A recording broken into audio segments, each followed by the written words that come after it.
Hello.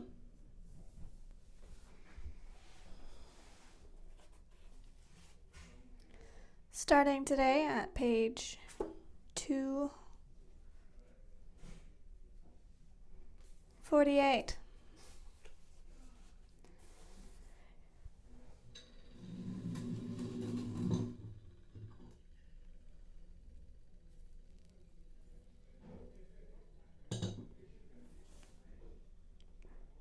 All right.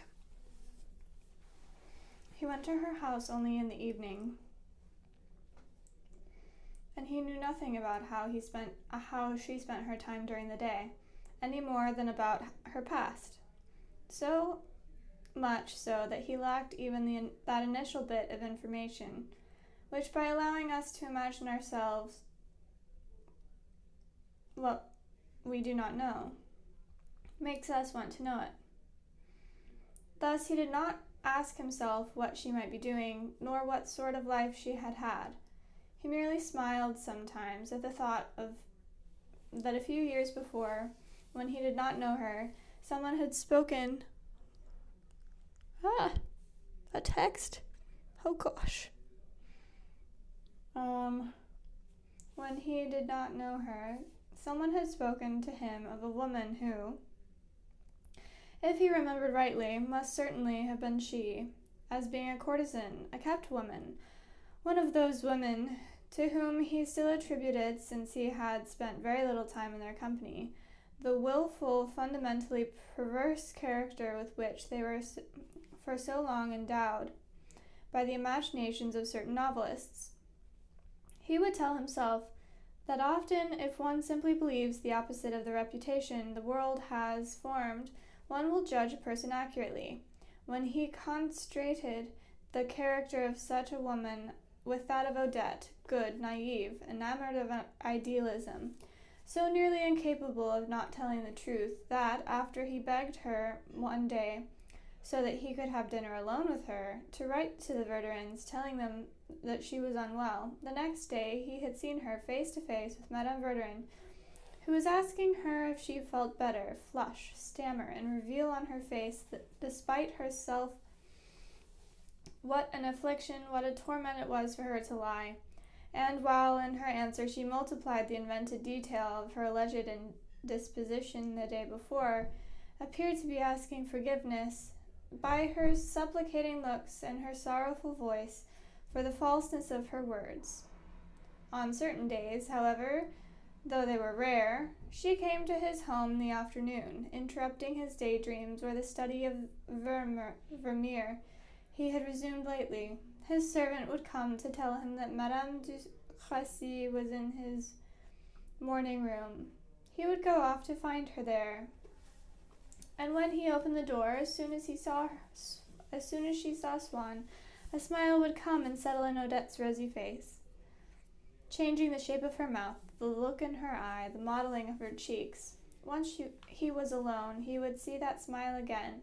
He would see the one she had given him the day before, another with which she had greeted him on a different occasion, the smile which had been her answer in the carriage, when he had asked if it annoyed her that he was straightening her cattleyas. And Odette's life during the rest of the time, since he knew nothing about it, appeared to him, with its neutral and colorless background, similar to those sheets of studies in voiture, in which one sees here and there, in every space, from every angle, drawn in three colors on buff paper, innumerable smiles. But sometimes, in a corner of that life which Swan saw as completely empty, even if his mind told him it was not, because he could not imagine it, some friend who, suspecting they loved each other, had not dared to tell him anything about her except what was insignificant, would describe to him Odette's form, which he had seen that very morning going up the Rue Abattucci, on foot in a visiting cloak, trimmed with skunk, under a Rembrandt-style hat, and with a bouquet of violets in her bodice. This simple sketch was greatly disturbing to Swan, because it simply made him see that Odette had a life which did not belong entirely to him. He wanted to know whom she had been trying to please with that outfit, and which which he did not know she possessed. He would promise himself to ask her where she had been going at that moment, as if in the whole of his mistress's colorless life, almost inexistent because it was invisible to him, there had been only one thing apart from all those smiles directed at him: her walk under a Rembrandt-style hat with a bunch of violets in her bodice.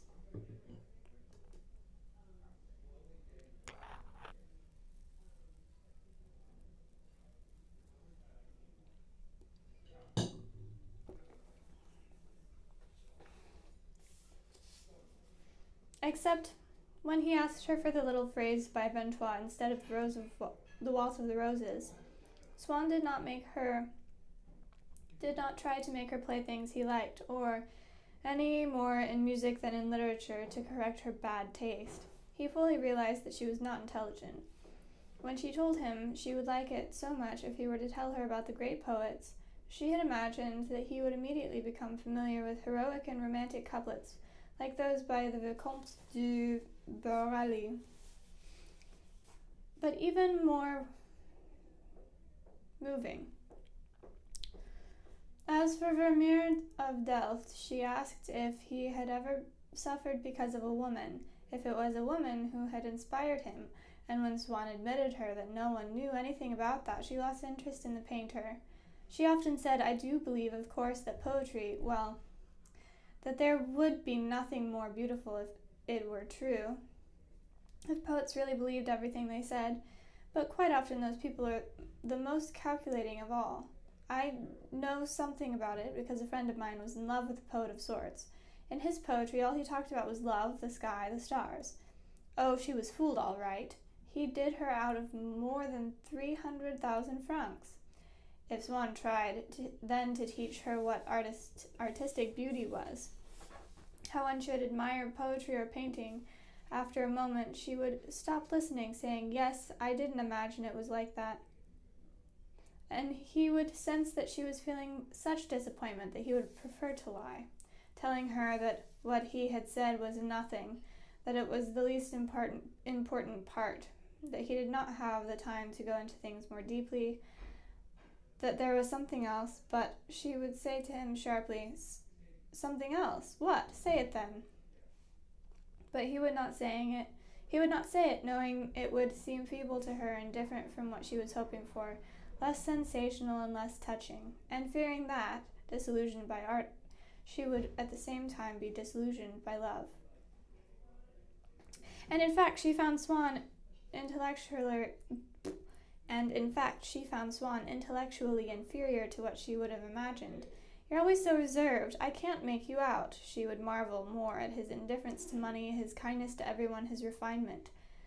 And it often happens, in fact, that to greater men than Swan, to an artist or a scientist, when he is not misunderstood by those around him, that the feeling on their part which proves that the superiority of his intelligence has compelled their recognition is not their admiration for his ideas, since these are beyond them, but their respect for his goodness.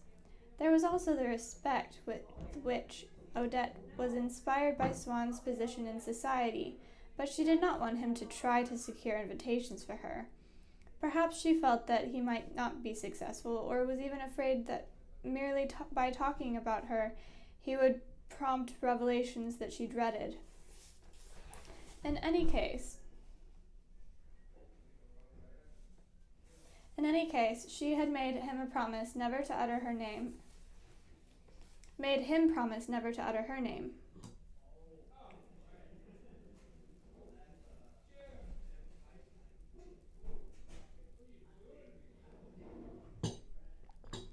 The reason she did not want to go into society, she had told him, was a quarrel she had once had with a friend who, to avenge herself,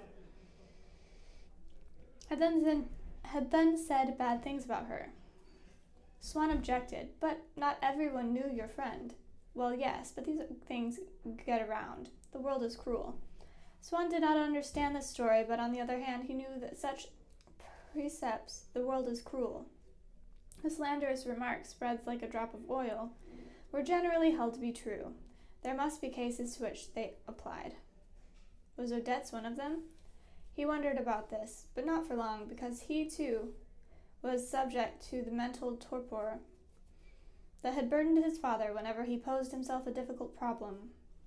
Besides, this world which so frightened Odette did not, perhaps, inspire any great desire in her, because it was too far removed from the one she knew for her to picture it quite clearly.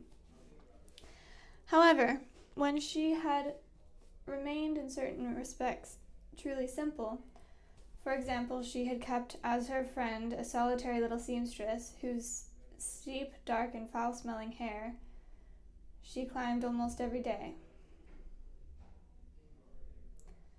Whose steep, dark, and foul-smelling stare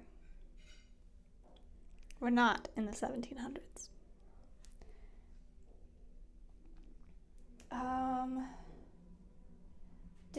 Did not conceive of it as fashionable people did. She thirsted for fashion, but did not conceive of it as the fashionable people did. For them, fashion is a thing that emanates from a small number of individuals who project it to a considerable distance, more and more faintly the farther it is from the center of their closest associations. Though the circle of their friends, or their friends of their friends, whose name forms sort of a register.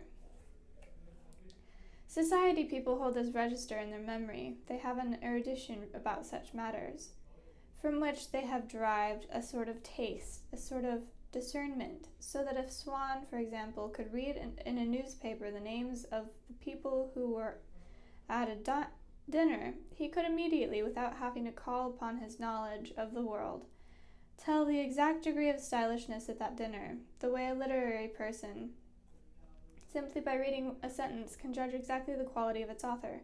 But Odette was one of those people, extremely numerous, whatever the fashionable world may think, and the likes of which exist in every class of society, who do not share these notions, who imagine a stylishness that is quite different, that assumes a different guise according to the circle to which they belong, but has the particular characteristic, whether it be a sort of stylishness Odette dreamed of, or the sort Madame Cottard wished, of being directly accessible to people. The other, the stylishness of a society people, is accessible too, in truth, but only after a certain delay.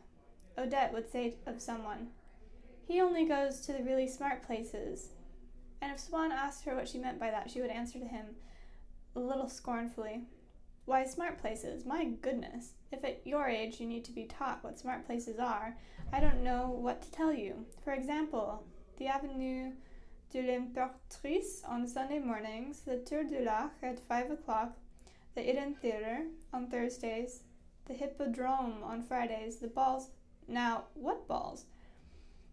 "Why, the balls people give in Paris, the smart people, I mean. Well, Erbinger, you know, the one who has a job with a broker. But you must know him. He's one of the most successful men in Paris. That tall, blonde young man who's such a snob, who always has a flower in his buttonhole, a part at the back, light-colored overcoats. He goes about with that old thing who wears so much paint on her face. He takes her out to all the premieres. Well, he gave a ball the other night, and the smartest people in Paris were there. How I would have loved to go, but you had to show your invitation card at the door, and I couldn't get one. Really, I'm just glad I didn't go. I would have got killed in the crash, and I wouldn't have seen a thing. It's really just to be able to say you are Erbingers, and you know how I like to boast. Anyway, you can bet that out of 100 girls who tell you they were there, half of them are lying. But actually, you're such a swell, I'm amazed you weren't there."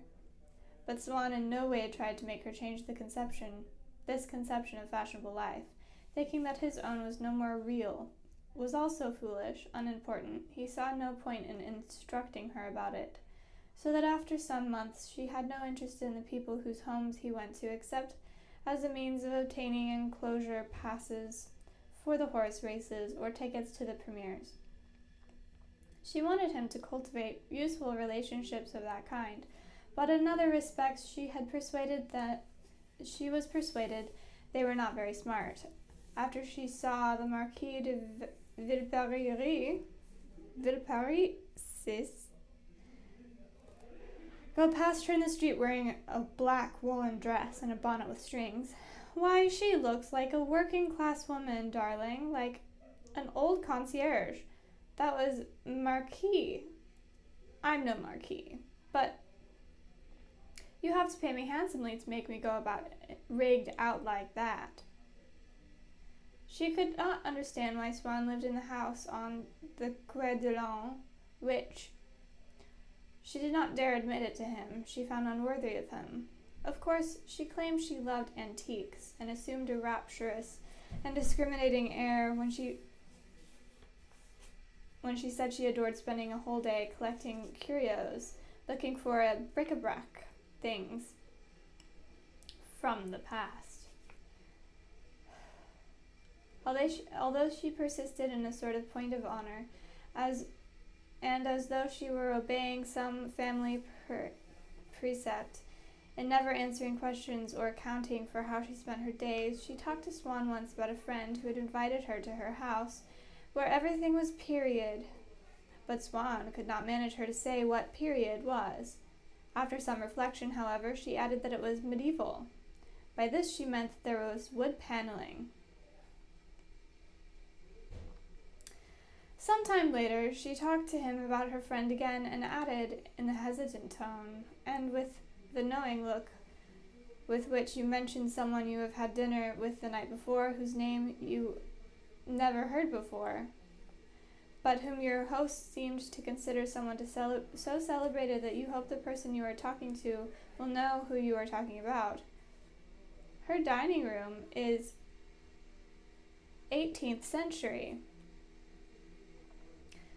She had thought the room was hideous, bare, as if the house were not finished. The woman looked hideous in it, too, and the fashion would never catch on. Finally, a third time, she talked about it again, and showed Swan the address of a man who had made that dining room, and whom she wanted to send for, and when she had the money, to see if he could make one for her. Not the same one, of course, but another which she was contemplating, and which, unfortunately, the dimensions of her little house would not allow. One with tall sideboards, Renaissance furniture, and fireplaces like the ones in Château de Bleu. That day she let it slip in Swan's presence what she thought of his home on the Quai de l'An, because he had criticized the fact that Odette's friend preferred not Louis XVI, for he said even though that was not done, it could have been charming, but the fake antique.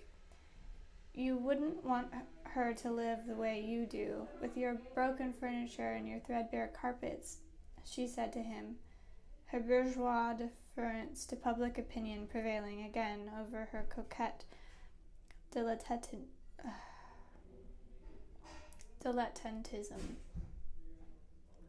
People who liked collecting curios were fond of poetry, despised crass calculation, dreamed of honor or love. She saw as an elite superior to the rest of humanity.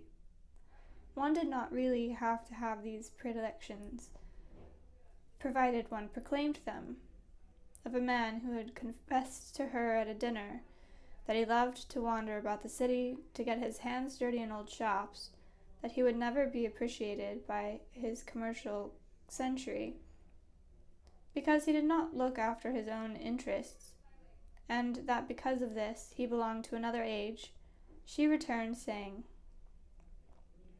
"Why, he's such a lovely person, so sensitive, I never would have guessed." And she felt a sudden warm friendship for him.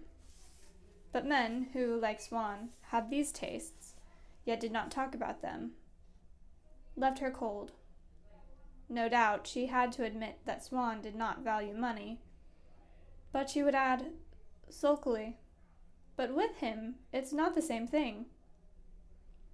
And in fact, what spoke to her imagination was not the practice of disinterestedness, but its vocabulary. Feeling that he often failed to satisfy her dreams, he at least tried to see that she enjoyed being with him, not to oppose the vulgar ideas, the bad taste, which she displayed in all things, and which he loved, moreover, like everything else that emanated from her, which even enchanted him, for they were so many particular traits by which the woman's essence appeared to him, became visible. And so she looked happy when her gaze became serious, worried. Oh no. And so when she looked happy because she was going to le rien to pas, or when her gaze became serious, worried, and petulant because she was afraid of missing the flower show, or merely not being in time for tea with muffins and toasts at Thé de la Rue Royale, regular attendance at which she believed was indispensable in establishing a woman's reputation for elegance. Swan, enchanted as one is by the naturalness of a child or the truthfulness of a portrait that seems about to speak, sensed so clearly his mistress's soul rising to the surface of her face that he could not resist going over to touch it with his lips. Ah, she wants to be taken to the flower show, little Odette. She wants to be admired. Well then, we'll take her. We must obey. Since Swan's vision was rather poor, he had resigned himself to wearing glasses for working at home, and to adopting, for going out in the world, a monocle which was less disfiguring. A monocle. The first time she saw him with one in his eye, she could not contain her joy. I really do think for a man it's very smart. How it suits you! You look like a real gentleman. All you're missing is a title, she added with a touch of regret. He was happy that Odette was like this, just as if he had been in love with a Breton woman, he would have enjoyed seeing her in a coif, and hearing her tell him she believed in ghosts.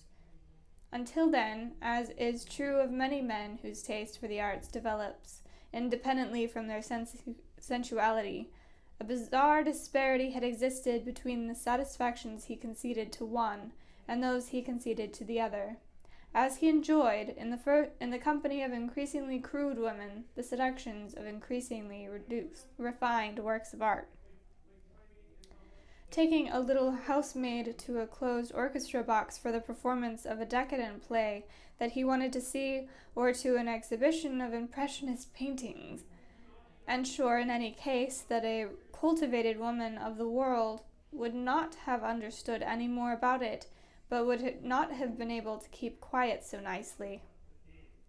But now that he loved Odette to feel what she felt, to try to share but a single soul between the two of them, was so sweet to him that he sought to enjoy the things that she liked, and his pleasure, not only in imitating her habits but in adopting her opinions, was all the more profound because, since they had no roots in his intelligence, they reminded him only of his love, because of which he preferred them.